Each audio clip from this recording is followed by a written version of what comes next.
آج کی یہ رات 15 شعبان کی رات کہلاتی ہے، جس کو ہم شب برأت کے نام سے یاد کرتے ہیں۔ شب برأت کا مطلب ہوتا ہے ایسی رات جس میں اللہ تبارک و تعالیٰ کی طرف سے بندوں کو گناہوں سے بری کر دیا جاتا ہے، پاک اور صاف کر دیا جاتا ہے۔ یہ رات بہت ہی فضیلت والی رات ہے۔ اس رات کے بارے میں امام الاولیاء حضرت شیخ عبد القادر جیلانی رحمۃ اللہ علیہ فرماتے ہیں کہ جس طریقے سے دنیا میں مسلمانوں کی 2 عیدیں ہیں، ایک عید الفطر ہے اور ایک عید الاضحیٰ ہے، جس میں وہ خوشی کا اظہار کرتے ہیں، بالکل ویسے ہی فرشتوں کے لیے بھی اللہ تبارک و تعالیٰ نے آسمان پر 2 عیدیں رکھی ہیں۔ ایک عید لیلۃ البراءت یعنی یہ شب برات، اور دوسری عید لیلۃ القدر یعنی شب قدر۔ اس رات کے تعلق سے احادیث میں مختلف موقعوں پر رسول اللہ صلی اللہ علیہ وسلم نے فضیلت ارشاد فرمائی ہے۔ ایک حدیث میں آتا ہے کہ حضرت عائشہ رضی اللہ عنہا فرماتی ہیں کہ 15ویں شعبان کی رات میں نے رسول اللہ صلی اللہ علیہ وسلم کو جب اپنے بستر پر نہیں پایا تو میں اٹھی اور چپکے چپکے آپ علیہ الصلاۃ والسلام کی تلاش میں باہر نکلی، اور چلتے چلتے میں نے دیکھا کہ رسول اللہ صلی اللہ علیہ وسلم جنت البقیع جو مدینہ منورہ کا قبرستان ہے وہاں تشریف فرما ہے۔ رسول اللہ صلی اللہ علیہ وسلم نے مجھے دیکھ کر مجھ سے کہا، عائشہ کیا تمہیں یہ اندیشہ ہے کہ میں اللہ کا نبی تمہاری حق تلفی کروں گا؟ کیا تمہیں یہ اندیشہ ہے کہ میں تمہاری باری کے دن کسی دوسری بیوی کے یہاں چلا جاؤں گا؟ حضرت عائشہ فرماتی ہیں، اللہ کے رسول میرے ذہن میں تو یہی خیال آیا۔ اس کے بعد آپ علیہ الصلاۃ والسلام نے جو بات ارشاد فرمائی وہ اصل مجھے عرض کرنی ہے۔ آپ نے فرمایا، عائشہ آج کی اس رات 15 شعبان کی یہ رات جس کو ہم لوگ شب برأت کے نام سے جانتے ہیں، آپ علیہ الصلاۃ والسلام نے ارشاد فرمایا کہ آج کی اس رات اللہ تبارک و تعالیٰ اپنے بندوں کی مغفرت کر دیتا ہے، اور بندوں کی مغفرت اتنی بڑی تعداد میں کرتا ہے جتنی بڑی تعداد میں قبیلہ بنو کلب کی بکریوں کے جسم پر بال ہیں۔ یہ بنو کلب کا جو قبیلہ تھا، اس قبیلے کی بکریوں کی تعداد بہت زیادہ تھی، اور ان بکریوں کے جسم پر جو بال تھے، ظاہر ہے جب بکریوں کی تعداد بہت زیادہ ہے تو ان کے جسم پر جو بال ہوں گے ان کی بھی تعداد بہت زیادہ ہوگی۔ مطلب یہ ہوا کہ اللہ تبارک و تعالیٰ اس رات شب برات میں بے شمار اپنے بندوں کی مغفرت فرما دیتا ہے۔ اسی طریقے کی ایک روایت حضرت ابو موسیٰ اشعری رضی اللہ تعالی عنہ کی ہے، جو امام بیہقی نے نقل کی ہے۔ وہ فرماتے ہیں کہ رسول اللہ صلی اللہ علیہ وسلم نے ارشاد فرمایا کہ آج کی رات یعنی جو یہ شب برات کی رات ہے، اس رات سورج غروب ہونے سے پہلے ہی یعنی رات کے شروع ہونے سے پہلے ہی اللہ تبارک و تعالیٰ اپنی شان کے مطابق آسمان دنیا پر نزول فرماتا ہے، اور یہ آواز لگاتا ہے اللہ کی طرف سے ایک پکارنے والا کہ ہے کوئی مغفرت کا طلبگار، ہے کوئی روزی کا طلبگار، ہے کوئی ایسا جس کو اللہ کی رحمت کی طلب ہو۔ یہ پکار اللہ تبارک و تعالیٰ کی طرف سے یہ ندا لگائی جاتی رہتی ہے یہاں تک کہ صبح ہو جاتی ہے، یعنی طلوع فجر تک اللہ تبارک و تعالیٰ کی طرف سے مسلسل یہ اعلان کیا جاتا رہتا ہے، اور اللہ تبارک و تعالیٰ مسلسل اس رات میں آسمان دنیا پر نزول فرما کر اپنے بے شمار بندوں کی مغفرت فرما کر ان کو اپنے رحمت کے سائے میں جگہ عطا فرماتا ہے۔ لیکن رسول اللہ صلی اللہ علیہ وسلم نے ایک خاص بات یہ بھی ارشاد فرمائی کہ اس رات میں کچھ ایسے لوگ ہیں جن کی مغفرت نہیں ہوتی۔ مختلف احادیث کے مجموعے سے یہ بات سامنے آتی ہے کہ اس رات میں کسی بھی قسم کا شرک کرنے والے یعنی مشرک کی مغفرت اللہ نہیں کرتا۔ اسی طریقے سے اس رات میں اللہ تبارک و تعالیٰ کسی ایسے شخص کی مغفرت بھی نہیں کرتا جس کے دل میں کسی کے لیے کینہ ہو، کپٹ ہو، دشمنی ہو، نفرت ہو، ایسے شخص کی بھی اللہ اس مبارک رات میں مغفرت نہیں فرماتا۔ اسی طریقے سے کوئی ایسا مرد یا کوئی ایسی عورت جو زنا کرنے والا ہو یا زنا کرنے والی ہو، اس کی بھی مغفرت اس رات میں نہیں ہوتی۔ اسی طریقے سے شراب یا شراب کے علاوہ دوسری چیزوں سے نشے کا عادی شخص، اس کی بھی مغفرت اس رات میں اللہ کی طرف سے نہیں ہوتی۔ اسی طریقے سے ایسا شخص، ایسے دو لوگ جن کے آپس میں تعلقات منقطع ہوں، جن کے آپس میں بات چیت بند ہو، ایسے لوگ جو قطع رحمی کا شکار ہوں، رشتے ناطے توڑ کر کے بیٹھے ہوئے ہوں، ایک دوسرے سے بات چیت بند ہو، ایسے لوگوں کی بھی اللہ تبارک و تعالیٰ اس مبارک رات میں مغفرت نہیں فرماتا۔ اسی طریقے سے وہ شخص جو کسی کا قاتل ہو، قاتل کی بھی اللہ تبارک و تعالیٰ اس رات میں مغفرت نہیں فرماتا۔ اسی طریقے سے ٹخنوں سے نیچے پاجامہ لٹکانے والا، ٹخنوں سے نیچے پاجامہ پینٹ لنگی اپنے کپڑے کو نیچے لٹکانے والے شخص کی بھی اللہ تبارک و تعالیٰ اس رات میں مغفرت نہیں فرماتا۔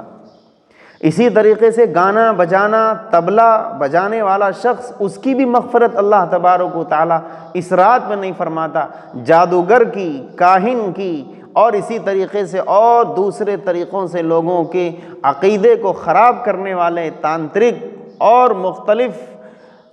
راستوں سے لوگوں کو گمراہی میں ڈالنے والے جو لوگ ہیں، ان کی بھی اللہ تبارک و تعالیٰ اس رات میں مغفرت نہیں فرماتا۔ یہ بڑی مبارک رات ہے اور یہ بڑا مبارک مہینہ ہے۔ حضرت علی رضی اللہ تعالی عنہ کی روایت امام بیہقی نے ہی نقل کی ہے۔ حضرت علی رضی اللہ عنہ سے روایت ہے کہ رسول اللہ صلی اللہ علیہ وسلم نے ارشاد فرمایا کہ اے لوگو، 15ویں شعبان کی یہ جو رات ہے، شب برات، اس میں قیام کیا کرو، اس میں عبادت کیا کرو، اپنے رب کو راضی کرنے کے لیے اس میں عبادت کرو، تلاوت کرو، ذکر و اذکار تسبیحات پڑھو، نوافل کے ذریعے اپنے رب کا قرب حاصل کرو، یعنی اس پوری رات میں قیام کرو، اللہ تبارک و تعالیٰ کی عبادت کرو، اور اس رات کے بعد جو دن آئے اس دن روزہ رکھو۔ اسی طریقے سے پورے اس مہینے میں مجموعی طور پر اس مہینے کو جو فضیلت حاصل ہے وہ رمضان المبارک کے علاوہ کسی دوسرے مہینے کو وہ فضیلت حاصل نہیں ہے۔ حضرت عائشہ رضی اللہ تعالی عنہ فرماتی ہیں، بخاری و مسلم میں روایت ہے کہ رسول اللہ صلی اللہ علیہ وسلم رمضان المبارک کے علاوہ کسی دوسرے مہینے کے مکمل روزے نہیں رکھتے تھے، یعنی مکمل پورے مہینے کے روزہ رکھنے کا معمول آپ علیہ الصلاۃ والسلام کا رمضان المبارک ہی میں تھا، لیکن رمضان المبارک کے علاوہ بقیہ تمام مہینوں کے مقابلے شعبان کے اس مہینے میں رسول اللہ صلی اللہ علیہ وسلم کثرت سے روزہ رکھتے تھے، بہت زیادہ روزہ رکھتے تھے۔ ایک دوسری روایت حضرت عائشہ رضی اللہ عنہ کی ہی ہے، غالباً امام ترمذی اور سنن ابن ماجہ میں وہ روایت نقل کی گئی ہے۔ اس میں ہے کہ رسول اللہ صلی اللہ علیہ وسلم کو شعبان کے اس مہینے کے اندر روزے رکھنا جتنا آپ علیہ الصلاۃ والسلام کو پسند تھا، اتنا کسی دوسرے مہینے میں روزہ رکھنا، نفلی روزہ رکھنا آپ کو پسند نہیں تھا۔ آپ علیہ الصلوۃ والسلام کو اسی مبارک مہینے میں نفلی روزہ رکھنا زیادہ پسند تھا بالمقابل دوسرے مہینوں کے۔ حضرت ام سلمہ رضی اللہ تعالی عنہا کی روایت ہے کہ رسول اللہ صلی اللہ علیہ وسلم رمضان المبارک کے پورے مہینے کے روزے رکھتے تھے، اسی طریقے سے شعبان میں بھی پورے مہینے کے روزے رکھتے تھے۔ محدثین نے لکھا ہے کہ شعبان میں پورے مہینے کے روزے رکھنے کا مطلب یہ ہے کہ اس مہینے میں کثرت سے اتنے زیادہ روزہ رکھتے تھے آپ علیہ الصلوۃ والسلام، گویا کہ پورے مہینے ہی ہو جاتے تھے، اکا دکا کوئی دن ناگا جاتا تھا، ورنہ رسول اللہ صلی اللہ علیہ وسلم کا مبارک معمول نفلی روزوں کا جتنا اس شعبان کے مہینے میں رہا ہے اتنا کسی اور مہینے میں نہیں رہا ہے۔ ایک بڑی وجہ یہ بھی تھی کہ نفلی روزہ رکھنے میں رسول اللہ صلی اللہ علیہ وسلم کی پوری زندگی کا یہ معمول تھا کہ آپ 13، 14، 15 ان 3 دن کے روزے رکھا کرتے تھے، جن کو ایام بیز کے روزے کہا جاتا ہے۔ یہ 3 دن کے روزے آپ علیہ الصلوۃ والسلام ہر مہینے رکھنے کا آپ کا یہ معمول تھا۔ بعض موقعوں پر کسی عذر، کسی مجبوری، سفر یا کسی اور مشغولی کی وجہ سے کسی مہینے میں اگر نہیں رکھ پائے تو ان تمام پورے سال کے مہینوں کی قضا آپ علیہ الصلوۃ والسلام اسی شعبان کے مہینے میں روزہ رکھ کر کیا کرتے تھے، جس کی وجہ سے آپ علیہ الصلوۃ والسلام کے اس شعبان کے مہینے میں روزہ رکھنے کی تعداد بڑھ جاتی تھی۔ تو یہ ایسا مبارک مہینہ ہے۔ حضرت اسامہ بن زید رضی اللہ عنہ کی روایت ہے، رسول اللہ صلی اللہ علیہ وسلم نے ارشاد فرمایا کہ رجب اور رمضان اور رجب کے درمیان یہ ایک ایسا مہینہ ہے اللہ تبارک و تعالیٰ کی طرف سے جس کو شعبان کہا جاتا ہے۔ اس شعبان کے مہینے میں لوگ اللہ کی یاد سے غفلت میں زندگی گزارتے ہیں، حالانکہ اللہ تبارک و تعالیٰ کے دربار میں اسی مہینے میں بندوں کے اعمال پیش کیے جاتے ہیں، اور میرا دل یہ چاہتا ہے کہ میرے اعمال اللہ کے دربار میں اس حال میں پیش ہوں کہ میں روزے سے ہوں۔ اسی طریقے سے ایک روایت میں آتا ہے رسول اللہ صلی اللہ علیہ وسلم نے ارشاد فرمایا کہ اللہ تبارک و تعالیٰ پورے سال میں جن لوگوں کو موت دے گا، جن لوگوں کو اپنے پاس بلائے گا، ان کی پوری فہرست، پوری لسٹ ملک الموت کو دے دی جاتی ہے۔ آپ نے فرمایا میرا دل چاہتا ہے کہ میری موت اس حال میں آئے کہ میں روزے سے ہوں۔ یہ اور اس طرح کی بہت سی احادیث سے یہ بات مجموعی طور پر ثابت ہو جاتی ہے کہ اس پورے مہینے کی فضیلت دوسرے تمام مہینوں کے مقابلے زیادہ ہے۔ اسی طریقے سے 15ویں جو یہ رات ہے، 15 شعبان کی جو یہ رات ہے شب برات، اس کی بھی فضیلت مجموعی طور پر اگر دیکھا جائے، مجموعہ احادیث کو سامنے رکھا جائے تو اس رات کی فضیلت بھی دوسری راتوں کے مقابلے بڑھ جاتی ہے۔ اس لیے اس رات میں خاص طور پر جو ہم لوگوں کو کام کرنے ہیں وہ 3 کام ہیں جو اہم ہیں، اور وہ تینوں کے تینوں کام ایسے ہیں جو نفل ہیں۔ نفل کا مطلب یہ ہوتا ہے کہ کوئی بندہ تنہائی میں، اکیلے میں اپنے رب کو راضی کرنے کے لیے ان نوافل پر عمل کرے، اللہ تبارک و تعالیٰ خوش ہو کر اپنے اس بندے کی مغفرت فرما دیتا ہے، اس کے ساتھ رحم و کرم کا معاملہ فرماتا ہے۔ نفل کا مطلب ہرگز یہ نہیں ہے کہ اس کی ادائیگی کے لیے مسجدوں کو بھر دیا جائے اور شور شرابہ کیا جائے اور مسجد سے لے کر قبرستان تک لائٹنگ کر دی جائے، پورے راستوں کو ڈیکوریٹ کر دیا جائے، ان کو سجا دیا جائے، اور اس مہینے میں اور اس رات میں مختلف وہ خرافات کی جائیں جو پورے سال کبھی نہیں کی گئیں،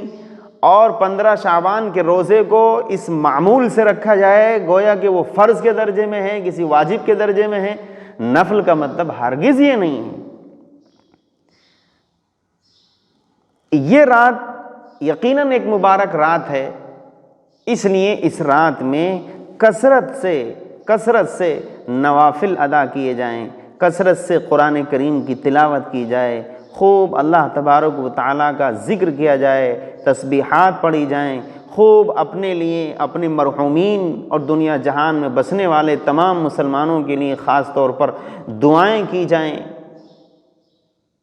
لیکن یہ سب نفلی چیزیں ہیں، اور میں نے بتایا کہ نفل عبادت کو ادا کرنے کے لیے کسی قسم کے مجمع اور شور شرابے اور دکھاوے کی کوئی ضرورت نہیں ہے۔ یہ عبادت مسجد میں بھی کی جا سکتی ہے تنہائی میں، اپنے گھروں میں رہ کر بھی کی جا سکتی ہے،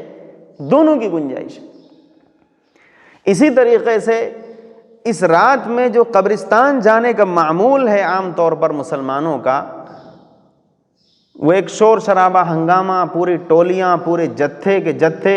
اور پورے گروپ کی شکل میں ادھر سے بھی ہنگامہ کرتے ہوئے ادھر سے بھی ہنگامہ کرتے ہوئے قبرستان آنا جانا، رات بھر ایک جگہ چراغاں، روشنی اور لائٹنگ،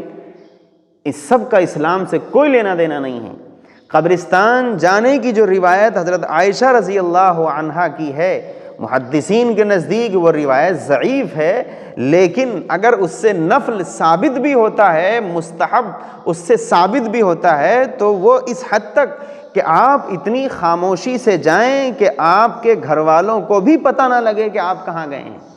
جیسے حضرت عائشہ رضی اللہ عنہ فرماتی ہیں کہ آپ علیہ الصلوۃ والسلام قبرستان جو گئے جنت البقیع اس رات میں، اتنی خاموشی سے اٹھ کر گئے کہ خود مجھے بھی اندازہ نہیں ہوا کہ کہاں چلے گئے۔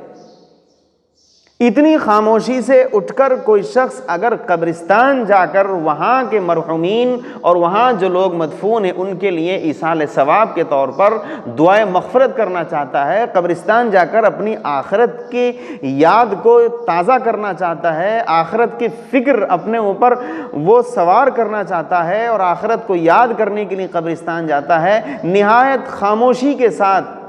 تو یہ عمل مستحب ہے، باعث اجر و ثواب ہے، اس سے زیادہ کچھ نہیں۔ اسی طریقے سے 15ویں شعبان کا جو روزہ ہے، یعنی جو رات ہے، یہ اس رات کے بعد جو صبح دن نکلے گا 15 تاریخ کا جو دن ہے، یہ جو روزہ ہے اس کی بھی حیثیت بس ایک نفل کی حیثیت ہے، بس ایک مستحب کی حیثیت ہے۔ مجموعی طور پر یہ روزہ ان روزوں میں تو آ ہی جاتا ہے جن روزوں کو رکھنے کا رسول اللہ صلی اللہ علیہ وسلم کا مبارک معمول تھا کہ 3 دن کے روزے ہر مہینے آپ علیہ الصلوۃ والسلام رکھتے تھے، 13، 14، 15، ان روزوں میں تو اس کا شمار ہو ہی جاتا ہے۔ اور یوں بھی حضرت علی رضی اللہ عنہ کی وہ حدیث جو امام بیہقی نے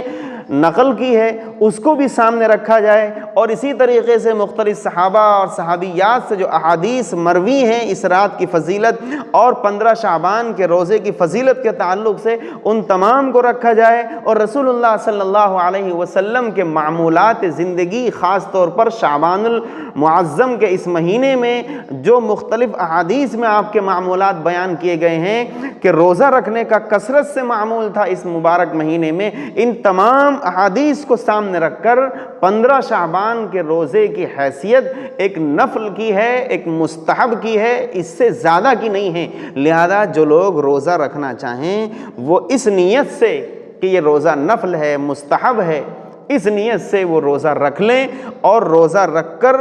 پورا دن روزے کا جو تقاضا ہے اس تقاضے کے مطابق پورا دن گزاریں، اللہ کے سامنے روئیں، گڑ گڑائیں، اس سے معافی مانگیں، اور اپنا یہ پوری رات اور یہ پورا دن اللہ کی عبادت میں گزاریں۔ یہ ایک مستحب عمل ہے، ایک نفل عمل ہے، یہ کوئی ایسی سنت مؤکدہ نہیں ہے، یہ کوئی واجب مسئلہ نہیں ہے، یہ کوئی فرض اور فرض عین نہیں ہے، ہرگز نہیں ہے۔ بس رات کی عبادت، صبح کا روزہ، قبرستان بہت ہی خاموشی سے جانا، یہ تینوں کے تینوں عمل یقیناً مجموعہ احادیث سے ثابت ہیں، لیکن ان کی حیثیت صرف ایک نفل کی ہے، ایک مستحب کی ہے، اس سے زیادہ کچھ نہیں۔ اس چیز کا ہم سب کو خیال رکھنا ہے۔ باقی موقع ملے میں بھی عبادت کروں، آپ بھی عبادت کریں، جس کو جہاں موقع ملے مسجد کے اندر، اپنے گھر کے اندر، جو جہاں جس حال میں ہو، موقع نکال کر تنہائی میں اپنے رب کے سامنے روئے، گڑ گڑائے، اللہ تبارک و تعالیٰ سے مغفرت کا مطالبہ کرے، اس سے مانگے، اس کے سامنے اپنی ضروریات زندگی کو رکھے، اللہ تبارک و تعالیٰ سے دنیا اور آخرت کی بھلائیاں اور کامیابیاں، دنیا اور آخرت کی عافیت اللہ تبارک و تعالیٰ سے مانگے، اپنے لیے بھی دعا کرے، اپنے مرحومین کے لیے بھی دعا کرے، اور دنیا جہان میں بسنے والے تمام مسلمانوں کے لیے اللہ تبارک و تعالیٰ سے دعا کرے۔ یقیناً اللہ تبارک و تعالیٰ ہم سب کو اپنے سائے رحمت میں جگہ عطا فرمائے گا، ہم سب کی مغفرت فرمائے گا۔ ہمارا یہ عمل اگر سنت کے دائرے میں رہ کر کے اور اسی محدود دائرے میں رہ کر کے اگر ہمارے یہ تینوں کام، رات کی عبادت یا قبرستان جانا، صبح کا روزہ، اگر یہ تینوں کام رسول اللہ صلی اللہ علیہ وسلم کی ہدایت کے مطابق بس اسی دائرے میں رہ کر کے اگر کیے گئے، مستحب یا نفل سمجھ کر کے، تو پھر اللہ تبارک و تعالیٰ کی ذات سے پورا یقین ہے کہ وہ اللہ ہم سب کی مغفرت فرمائے گا اور ہم سب کو اجر عظیم عطا فرما کر اپنے سائے رحمت میں جگہ دے گا۔ باقی اس کے علاوہ جو خرافات ہیں اس مبارک مہینے اور خاص طور پر اس رات کے متعلق جو خرافات ہیں، جس میں پٹاخے دگانا، آتش بازی اور اسی طریقے سے حلوہ پکانا اور اس کو کھانا اور اس پہ فاتحہ لگوانا یا لگانا اور یہ سب خرافاتی چیزیں ہیں۔ دین اسلام میں ان کی کوئی حیثیت نہیں، ان کا کوئی رول دین میں نہیں ہے۔ دین کا ان تمام خرافات سے کوئی دور دور کا واسطہ نہیں ہے۔ اللہ کا دین بہت پیارا ہے، بہت عالی شان، بہت شاندار، بہت جاندار، بہت ہی جامع دین ہے۔ اللہ تبارک و تعالیٰ نے اپنے مبارک دین میں اس قسم کی خرافات کو بالکل بھی پسند نہیں کیا ہے، لہذا ان تمام خرافاتی چیزوں سے ہم سب اپنے آپ کو بچائیں۔ اللہ تبارک و تعالیٰ مجھے بھی عمل کی توفیق دے۔